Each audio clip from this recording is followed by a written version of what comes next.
భారతదేశ స్వాతంత్ర్యం కోసం అసమాన పోరాటం చేసిన విప్లవకారుడు ప్రముఖ స్వాతంత్ర సమరయోధులు భగత్ సింగ్ 93వ వర్ధంతిని శనివారం స్థానిక రాజేంద్రనగర్లో నిర్వహించారు. భగత్ సింగ్ దేశానికి చేసిన సేవలను స్ఫూర్తిగా తీసుకుని నేటి యువత ముందుకు సాగాలని కోరారు. ఈ సందర్భంగా భగత్ సింగ్ విగ్రహానికి సిపిఐ సీనియర్ నాయకులు నల్ల రామారావు, భ్రమరాంబ దంపతుల ఆధ్వర్యంలో పూలమాలలు వేసి నివాళులర్పించారు.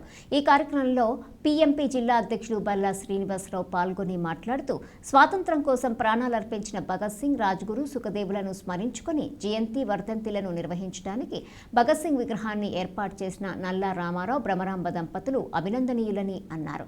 ఈ కార్యక్రమంలో అల్లంకి మణికంఠ, కేబుల్ శ్రీనివాస్, మదీనా భాష, బల్లా రాజు, ధమర్ సింగ్ బ్రహ్మాజీ, పాలూరి శ్రీనివాస్, కస్సే ప్రసాద్, ఖలీల్ రబ్బానీ తదితరులు పాల్గొన్నారు.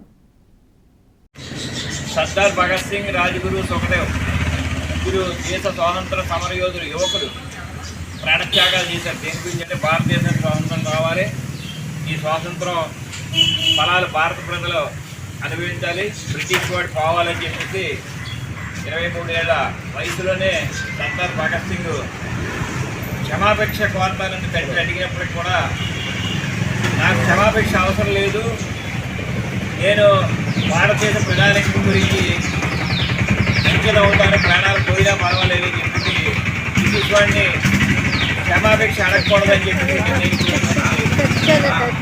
భారతదేశ స్వాతంత్రానికి తన ప్రాణాలను అర్పించిన స్వర్గీయ భగత్ సింగ్ 93వ వర్ధంతి కార్యక్రమానికి చేసినటువంటి నా మిత్రులకి, ఈ కార్యక్రమాన్ని ప్రతి సంవత్సరం జయంతిని, వర్ధంతిని ఇక్కడ మన వార్డులో ఏర్పాటు చేసుకుని జరుపుకునే అవకాశం కల్పించినటువంటి దంపతులు నల్ల రామారావు గారికి, నల్ల భ్రమరాంబ గారికి హృదయపూర్వక నమస్కారాలు తెలియజేసుకుంటూ